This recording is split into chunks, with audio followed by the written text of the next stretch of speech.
Hello guys, welcome back to my channel a day of my life. আমি প্রিয়াঙ্কা আপনাদের সাথে নিয়ে চলে এসেছি একটা নতুন সাথে রেসিপি, মাছের ডিমের পকোড়া।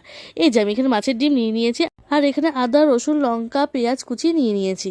মাছের ডিমের উপর দিয়ে দিলাম, আর এর মধ্যে দেবো কিছু পরিমাণ চালের গুঁড়ো, সামান্য পরিমাণ বেসন, আর পরিমাণ মতো একটু হলুদ দিয়ে দিলাম, আর স্বাদ অনুযায়ী লবণ। এবার ভালো করে আমি এই মিশ্রণটি একভাবে ভালো করে সুন্দর করে মাখিয়ে নেব।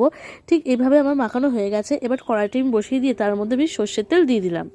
তেল আমার গরম হয়ে গেছে। এবার একে একে আমি মাছের ডিমগুলো দিয়ে দেবো। আর আমার চ্যানেলে নতুন হয়ে থাকলে অবশ্যই কিন্তু সাবস্ক্রাইব করতে ভুলো না, আর বেল আইকন নোটিফিকেশনটি অন করে রেখে দিও, যাতে সবার আগে আমার ভিডিওটি তোমাদের কাছে পৌঁছে যায়।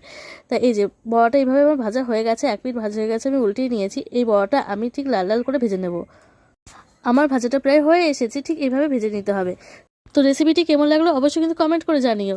দেখা হচ্ছে নতুন ভিডিওর সাথে। তখন সুস্থ থেকো, ভালো থেকো, টাটা।